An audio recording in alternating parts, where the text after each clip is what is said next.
Assalamualaikum semuanya. Ketemu lagi di kelas Busetu bersama pembawa acara kita, Bu Serba Tahu.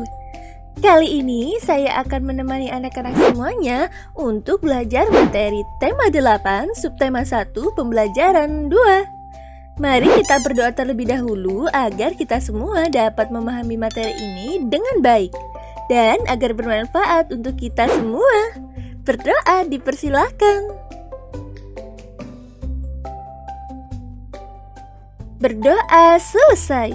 Untuk para guru, PPT ini juga bisa diunduh dengan memasukkan kode password yang akan muncul selama video berlangsung.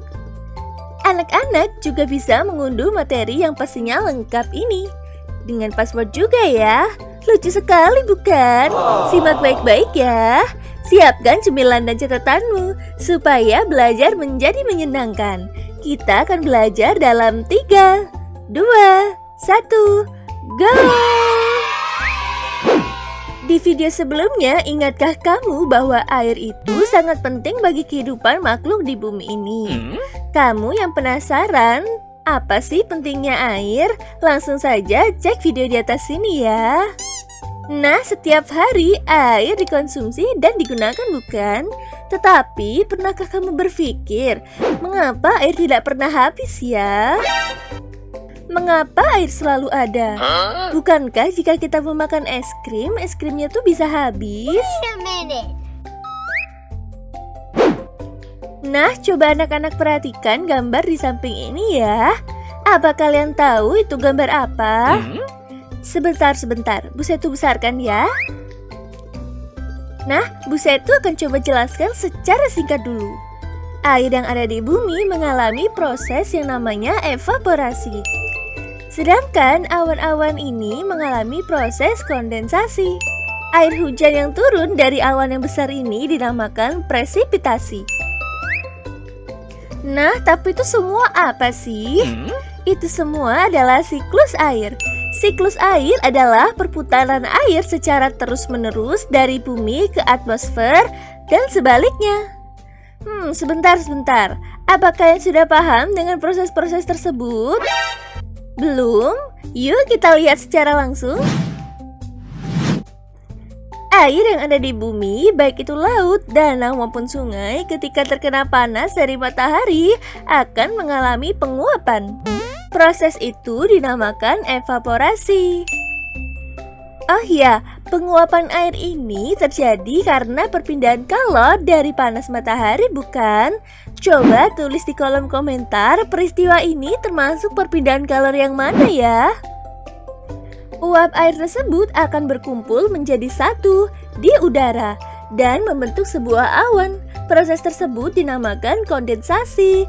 Nah, awan ini tidak diam di satu tempat ya. Setelah uap air terkumpul menjadi awan yang sangat besar sampai udara tidak bisa menampungnya, maka uap air akan diturunkan lagi ke bumi dalam bentuk air maupun salju. Nah, kamu paham bukan setelah melihatnya secara langsung? Oh iya, ini Busetu ada kode untuk mengunduh PowerPoint ini. Dicatat ya. Sekarang Busetu kasih tahu secara singkat perputaran siklus air ya. Yang pertama, air di bumi terkena panas matahari. Kemudian air menguap dan terjadi proses evaporasi.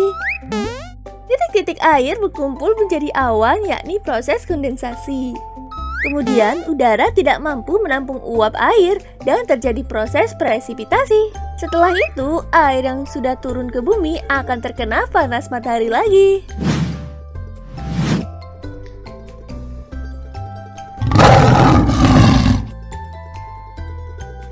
Sudah ada anak-anak toh.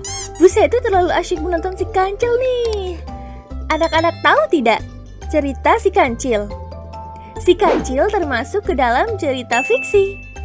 Apa ya cerita fiksi itu? Cerita fiksi adalah cerita yang berupa hayalan atau tidak nyata. Wah, sangat berbeda dengan cerita non-fiksi yang kita bahas kemarin ya. Apakah kamu masih ingat cerita non-fiksi? Coba tulis di kolom komentar ya. Pada cerita non-fiksi terdapat urutannya loh. Urutan peristiwa dalam cerita fiksi sering disebut dengan urutan cerita atau alur. Yang pertama, pengenalan situasi cerita. Kemudian, kamu akan diberitahu peristiwa yang menimbulkan masalah bagi tokohnya. Kemudian akan muncul sebuah masalah. Lalu terjadi puncak masalah atau konflik. Setelah itu ada penyelesaian konflik. Dan akhir dari cerita.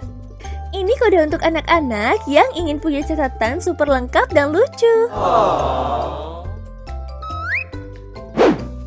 Busetu punya cerita fiksi nih. Kamu bisa membacanya dengan pause bagian ini ya.